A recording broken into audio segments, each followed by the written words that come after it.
As you might have guessed, I never get tired of talking about inclusive marketing. And whenever I have opportunity, I am thrilled to go on other podcasts and other shows to talk about inclusive marketing and how it applies to businesses of all shapes, sizes, and industries. So with today's episode, I'm going to share with you a chat that I had with the team over at Wistia on their podcast with founder Chris Savage and Sophie on the Talking Too Loud podcast. So after this short break, you will hear my conversation all about inclusive marketing with Chris and Sophie. Did you know that most businesses only use 20% of their data? That's like reading a book with most of the pages torn out or paying for a coffee that's just 1/5 full. Point is, you miss a lot unless you use HubSpot. Their customer platform gives you access to the data you need to grow your business. The insights trapped in emails, call logs, and transcripts, all that unstructured data that makes all the difference. Because when you know more, you grow more. And when you get a full cup of coffee, you can do more too. But I digress. Visit HubSpot.com today.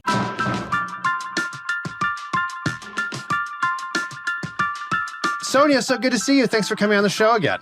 Thanks so much for having me. We had such a blast last time. I'm glad we can spend some more time together. We did. That was really fun. And for those who don't know, Sonia connected with us at Inbound. We recorded a mini episode of Talking Too Loud, and we're super excited to have you back for the full episode. Now, last time when I asked you what you had you talking too loud, it was the Beyonce concert, and you were pretty excited. So I'm very excited to see what has you talking too loud today. Okay, so I just recorded a podcast episode of this, so I'm actually a little extra fired up about it. So I read I read an article a couple of weeks ago about the FIFA Women's World Cup and how all the teams in the World Cup decided that the women were no longer going to wear white shorts. And they did this because they realized that there was a lot of period anxiety for women who had to wear white shorts during their cycle. And I was reading it and I was just like, I don't know who ever thought white shorts was a good idea. So my mind immediately went to, this just really probably means that there haven't been enough women in leadership positions who can make decisions about this. So I went and I did a quick poll in like a group chat, and then I went and I put it on Facebook, and I was like, hey, ladies, sports, white shorts, your period. What's the thought that comes to mind? And everybody, like, don't do it. Nope. Absolutely not. Child, please. Like, it was just over and over and over and over and over again, the same thing. So the point really for me was like, something that is obvious to one group of people can be completely not obvious to other people who don't have the same lived experience. So it really just reiterated for me the point that I talk about quite a bit. When brands are working on inclusive marketing, engaging people from underrepresented and underserved communities, we can't diminish the power of having people with lived experiences on your team, because having to figure out cultural nuances, things that are obvious to people who are part of these communities, it's just so much easier and a lot less resource intensive whenever you include those people versus having to figure it out years later. I mean, we're in 2023 and we're just now changing this, right? That's pretty wild. And I think your point of like there not being enough women in leadership in even women's sports. Yeah. Is kind of wild to think about. That's crazy. That was sort of like a double whammy when you said that. Yeah, because I think, even Wimbledon, right? Wimbledon recently changed this year, right? So women can now wear dark colored shorts underneath their white uniforms, right? Their white uniforms is still required, but That's wild. Oh man. So, okay. We got right in there, which is amazing. I want to zoom back for people who don't know you. Okay. So you're an inclusive marketing strategist and consultant. There's so much under that umbrella of what you do. Mm-hmm. Can you just tell us a little bit of what your job looks like day to day? And like, is this the type of thing that gets you fired up about your job? Like, what gets you excited about it? Yeah, so overall, my job is to help brands reach more people and deliver experiences that make more the people they serve feel like they belong. So a lot of times brands will focus on a very specific customer type, whether it's psychographic, there's some demographics. And while those are important, there are times where the differences that people have, it makes a difference in how they choose which the brands to work with and overall whether or not they feel like they belong. My role is to help brands be more intentional about making sure that they don't forget about and actively consider people who have differences and making sure that they're incorporating them in their marketing. Now, that doesn't mean like you need to serve everybody with every degree of dimension of diversity. It's a big, tall order, but just to be a little bit more intentional about who it is that you're serving and who you want to make seen. So I get fired up whenever I see brands or experience it as a consumer myself, whenever brands are really thoughtful. I follow a gluten-free diet for health reasons. Over the weekend, I went to a restaurant and they had gluten-free bread.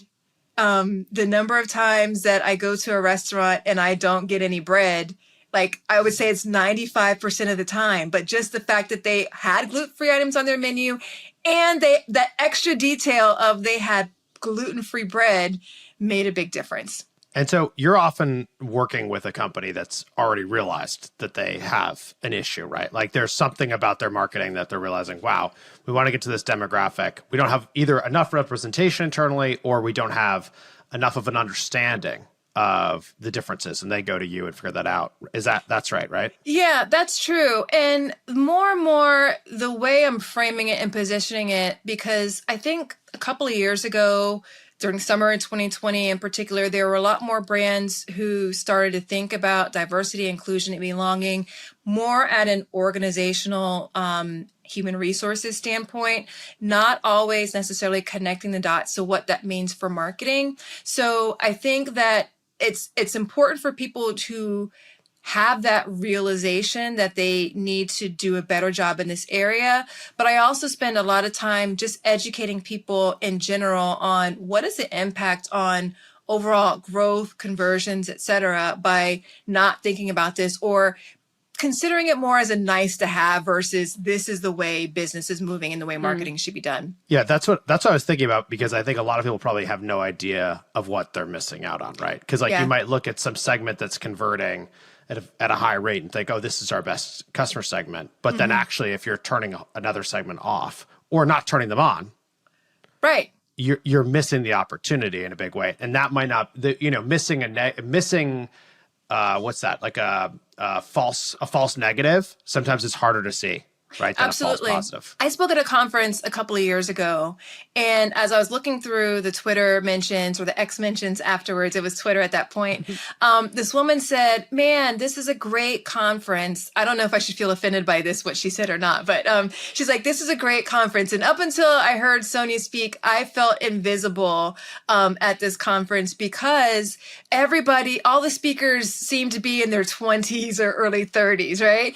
And she's like, I want people to understand that ageism exists, right? Like, and especially in the digital marketing space. I don't know how old she was, but she loved the conference. She loved the content, but she felt invisible by who was being presented.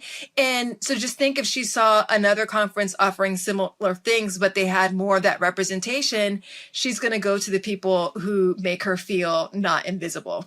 The bar for some of this stuff is also it's sad how low it is, to your point of like that's what I think is kind of so shocking, is that it's yes, just having a difference even in people's ages of who's presenting is going to matter. It does. It does.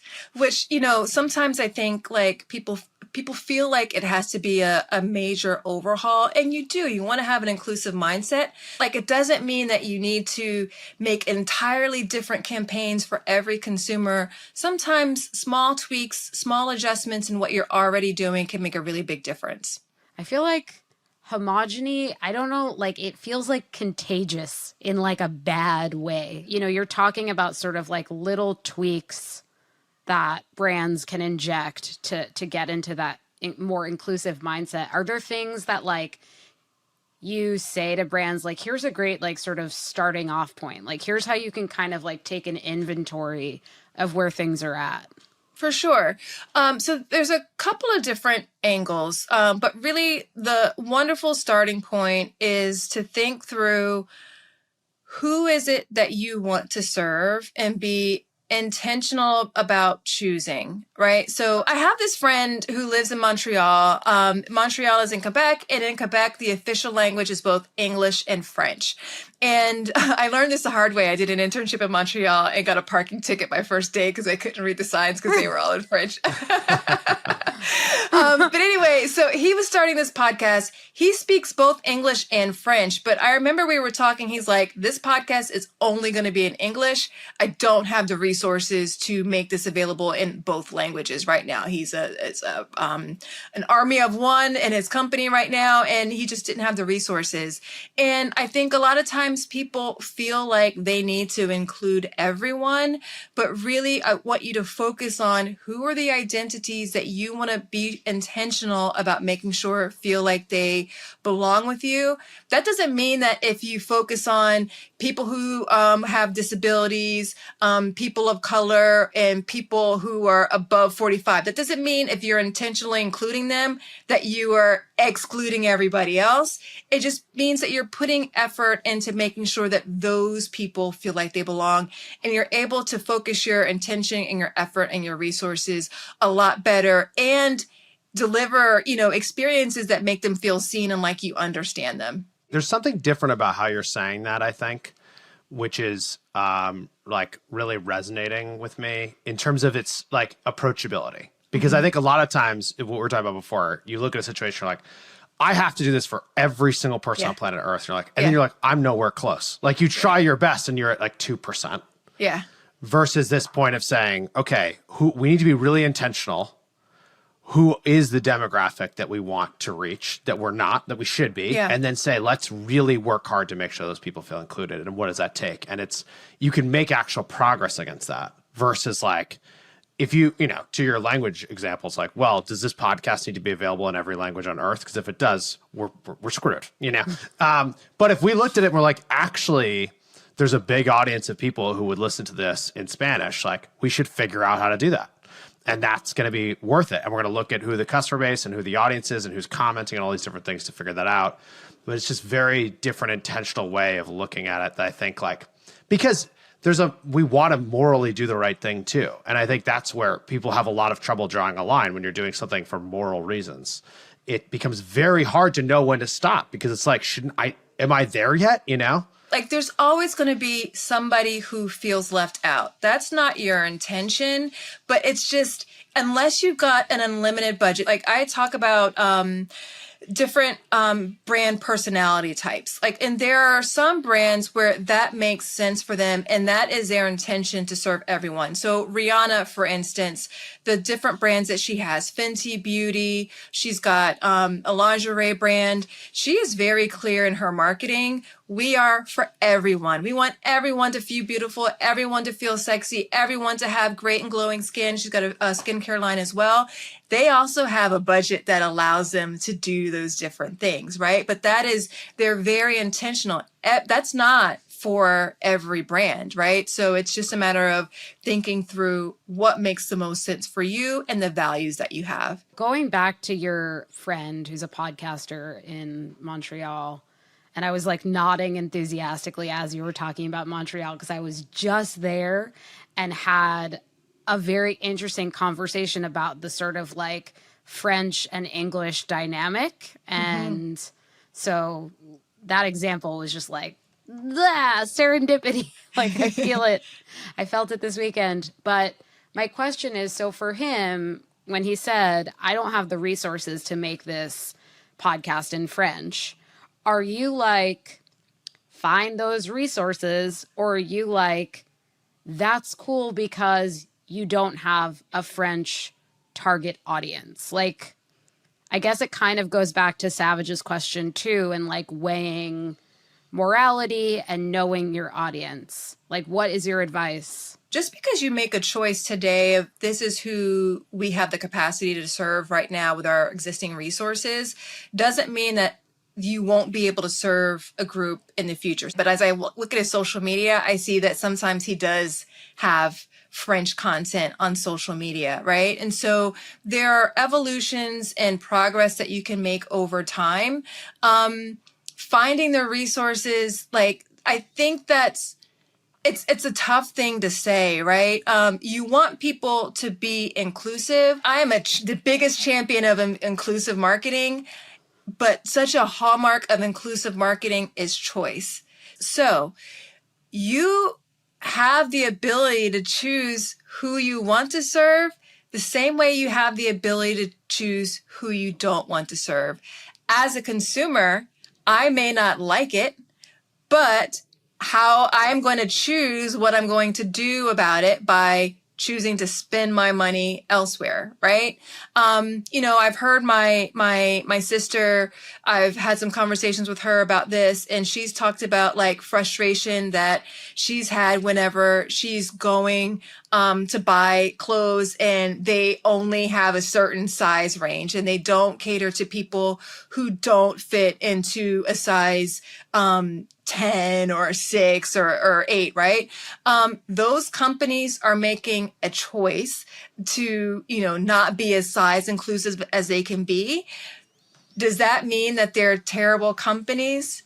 We don't know all the reasons in the background why they're making that choice. However, consumers aren't left without choices in a lot of instances, and they just choose to spend their money elsewhere. If I am mad that company or that restaurants don't have more options for gluten-free people, I can be frustrated and mad all day, but the way I'm going to express my frustration is through credit card activism. And that's by spending my money with people who have taken the time to see me. So it's a choice, right? And so we have to live with the consequences of our choices. And I think that hearing that and saying it back from like the business side, it's like, yes, you don't have to do this, but someone else will.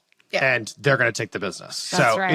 It's like, you want to make more money? Like you want more customers? Like then like, reach a larger group of customers and speak to them and talk to them in a way that they understand. Right. That's the point, because as a consumer, you have a choice, but like from the business side, if you're missing out on this. And so it's just and maybe that's okay because you don't have the resources to like maintain and deliver on the promise. But if you do, you're making a choice to miss out. Yeah. So a great example of how this is played out, where the choice wasn't necessarily a resource thing. They just chose to ignore a group. All right. So we mentioned Rihanna before. When Rihanna launched Fenty Beauty, she launched with 40 shades of complexion to accommodate people with different complexions all over the world. Previously, there were beauty brands who had makeup who had the opportunity to do this. I'm sure there were plenty of people who were vocal about wanting these makeup options, but they were just never provided.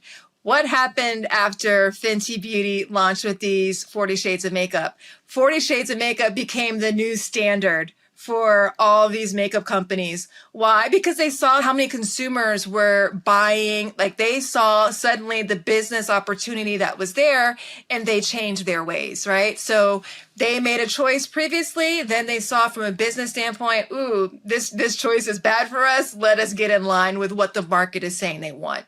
Yeah, I think it's also interesting because that also, if you're buying from a brand that's supposed to be an innovator and they weren't early on this, that's another signal that they're not an innovator. I mean, I think that's like another like way of thinking about it, right? Like if someone's practically switching brands because now they feel like they can get the makeup that actually matches their skin tone, that makes them feel really happy and all this other stuff. They switched. They're exploring somebody else. And I think it's like it's I don't know, it's very interesting to talk about it this way because I do think it is always tied into resources, like, right? Like it's tied into how fast you're hiring and how many people you have and how much budget you have to make different variants of the messaging you're putting out to the world and all that kind of stuff. But like, there's another way of looking at it, which is like you're making the business case and saying, hey, we do this. We are going to get more customers. They're going to be hopefully different than the customers we're getting today. And it's going to be a good return. And the downside is there too. And I think it's just, I don't know. I think there's something about that makes it more approachable, easier to understand how to attack the problem, you know? Yeah. It makes a big difference once people understand, like, you have that power to choose and to hopefully use your power accordingly. Because it's no matter what you choose, you're going to have an impact. But I think that part of the bigger issue in inclusive marketing is that people aren't choosing. They're just saying, we're for everyone. Of course you're welcome here. Of course you belong here. And because they're not choosing specifically, they are losing a lot of people who obviously don't feel that way. Well, yeah, I mean, it's very interesting because like, that's what's happening. You're saying you're for everyone, but then I imagine the issue is like, you're not delivering on the promise. And so it's like, you say for everyone, like, oh, you are? And then you come in, you're like, oh, you're not. Yeah. And now I'm pissed because I wasted time. Yeah. And you just broke a promise. So it's like, it does seem really, I mean, I was going to ask you a question about what do you think the biggest myth with inclusive marketing is? And I'm wondering if this is like linked to that almost of like, well, I'm interested to hear your answer, actually. Do people just think that they should just do inclusive marketing and then they don't deliver on it? Or is there something else we haven't even gotten to yet that's like a bigger myth in the space?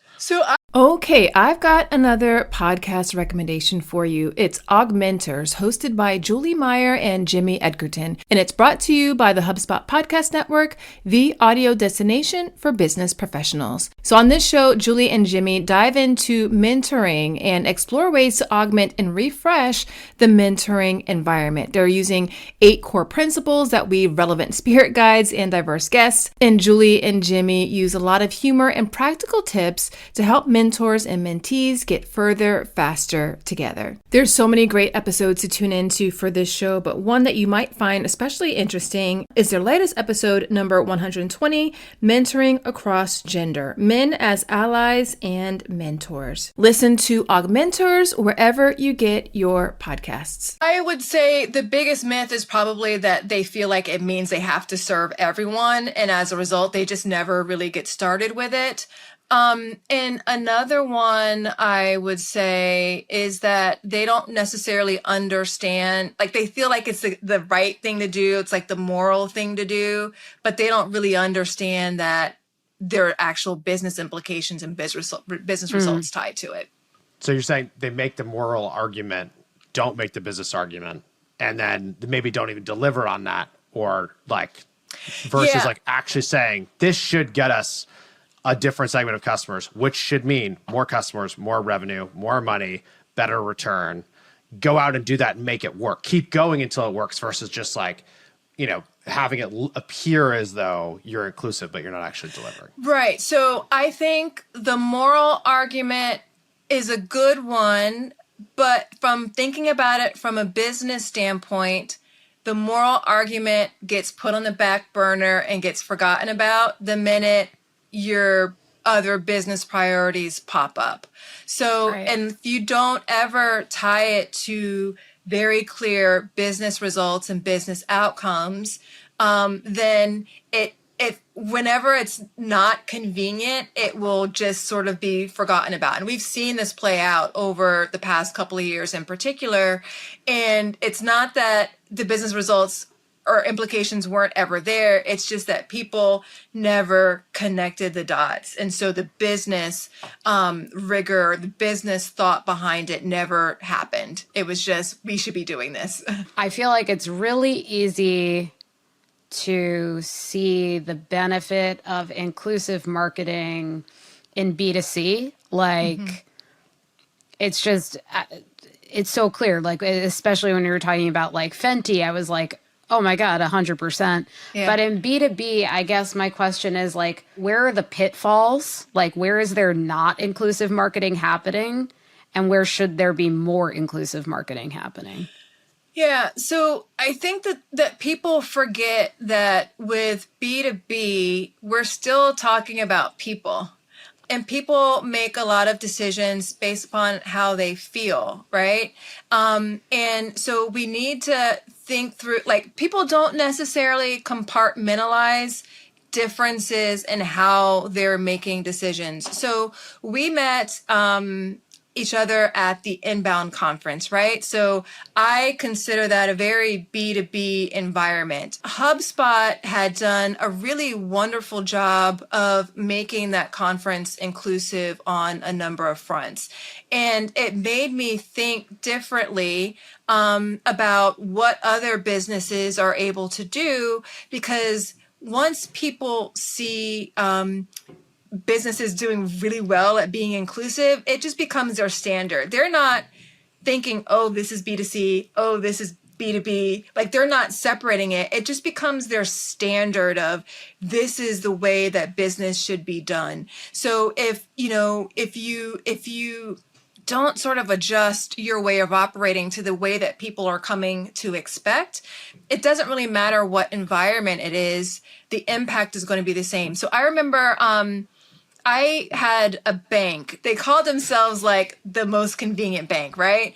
And I remember that I interacted with a brand from a business standpoint, and I loved it. They're like, oh, you're on hold. We'll hold your place online. We'll call you back. You know, like, from a service standpoint, it was super easy to be able to interact with them in whatever different manners.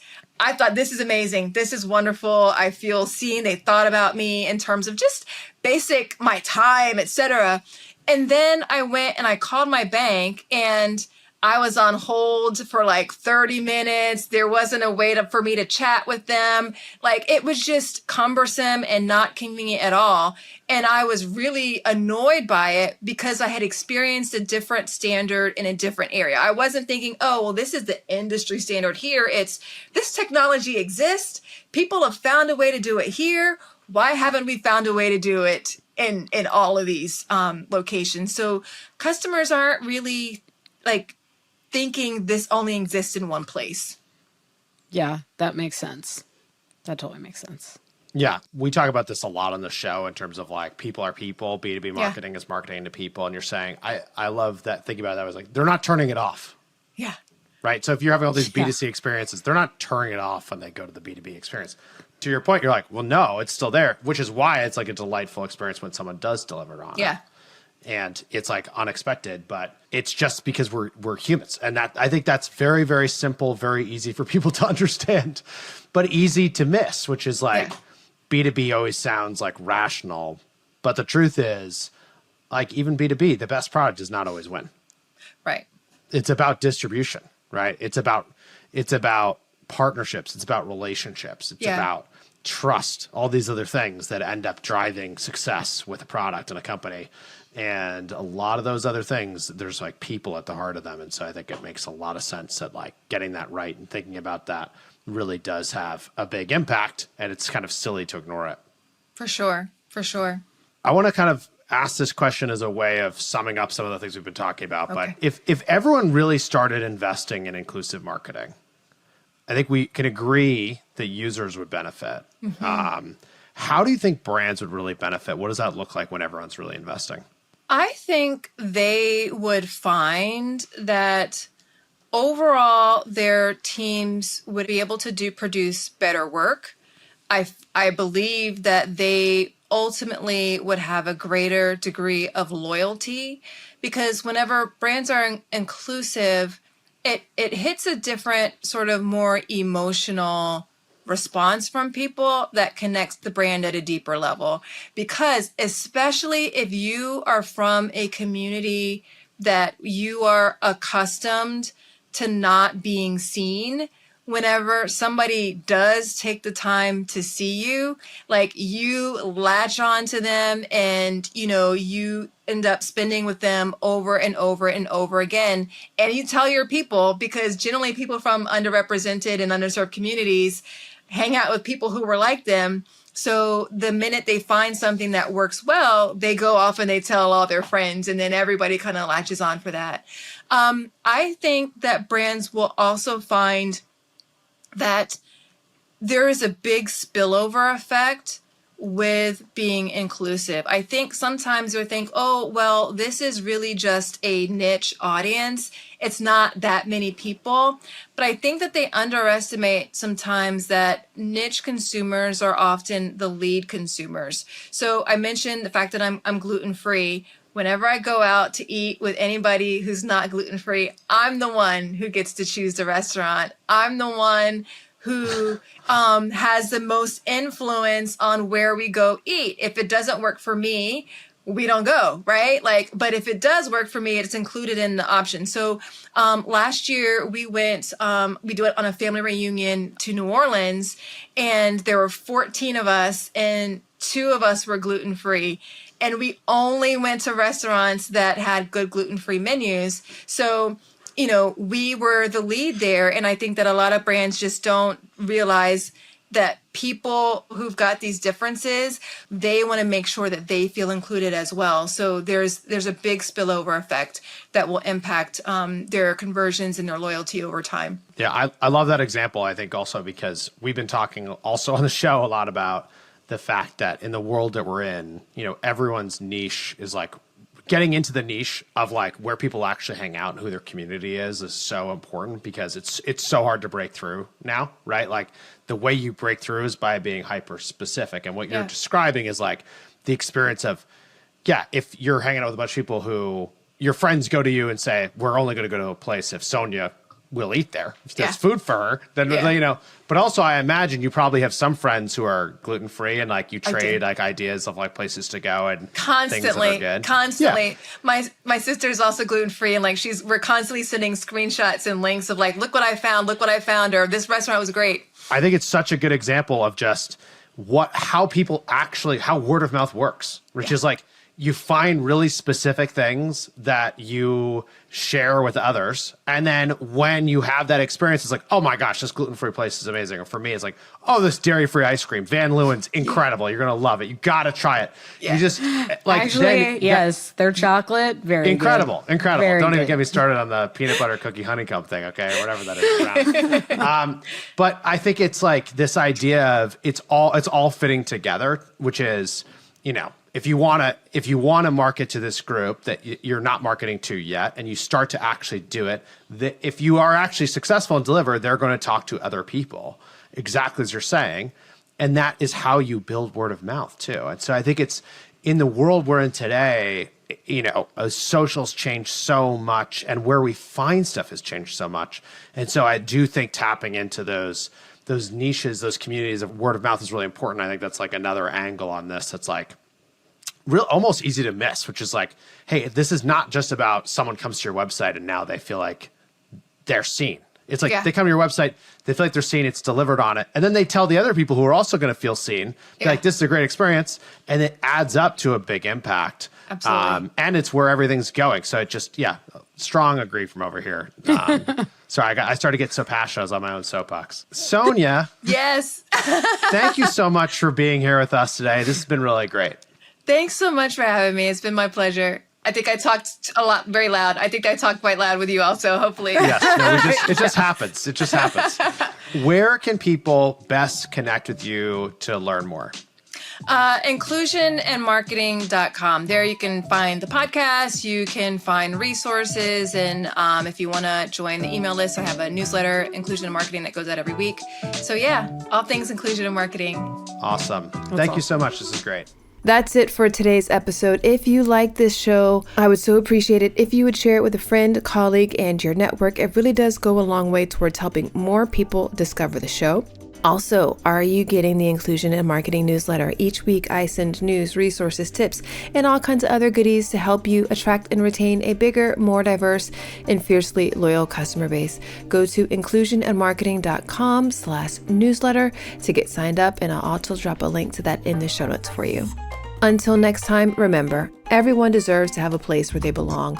Let's use our individual and collective power to ensure more people feel like they do. Thanks so much for listening. Talk to you soon.